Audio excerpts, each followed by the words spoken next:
18 ಅಡಿ ಎತ್ತರದ ಹಿಂದೂ ಗಣಪತಿ ಬಂದಿರ್ತದೆ.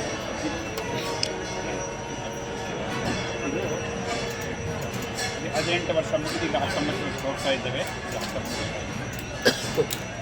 ಈ ಗಣಪತಿ ನಿಮಗೆಲ್ಲ ತಿಳಿದಂತೆ ನಿಮ್ಮ ಚಿತ್ರದುರ್ಗದ ಭಕ್ತರು, ದಾನಿಗಳು, ಪತ್ರಿಕಾ ಮಿತ್ರರು ಇವರೆಲ್ಲ ಸಹಕಾರದೊಂದಿಗೆ ವರ್ಷದಿಂದ ವರ್ಷಕ್ಕೆ ಅಭಿವೃದ್ಧಿ ಆಗ್ತಾ ಇದೆ. ಮತ್ತು ಈ ಗಣಪತಿಯನ್ನು ಭಕ್ತಿ ಭಾವನೆಯಿಂದ ಮತ್ತು ಸಾಮರಸ್ಯದಿಂದ ಕೂಡಿತು. ಇದು ಎಲ್ಲ ಹಿಂದೂ ಸಮಾಜವನ್ನು ಒಗ್ಗೂಡಿಸುವಂಥ ಒಂದು ಇದು ಆಗಿರುತ್ತೆ. ಇನ್ನೊಂದು ಕಡೆ ಇದರಲ್ಲಿ ದೇಶಭಕ್ತಿ ಕೂಡ ಅಡಗಿರ್ತದೆ.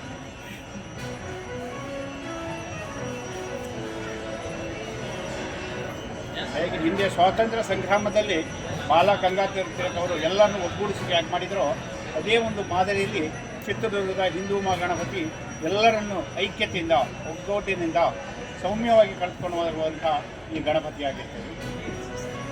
ಈ 18 ದಿನಗಳ ಕಾಲ ವಿಶೇಷ ಕಾರ್ಯಕ್ರಮಗಳಿರ್ತದೆ. ವೇದಿಕೆಯ ಕಾರ್ಯಕ್ರಮ ಹಾಗೂ ಪೂಜಾ ವಿಧಾನಗಳಲ್ಲಿ ಕೂಡ ವಿಶೇಷವಾಗಿರ್ತದೆ. ಈ ವೇದಿಕೆಯ ಮುಂಭಾಗದಲ್ಲಿ ಕಾಣಿಸಿರುವಂಥ ವೇದಿಕೆ ಹೊಯ್ಸಳರ ಕಾಲದ ಮತ್ತು ಜೈಪುರ ಮಾದರಿ.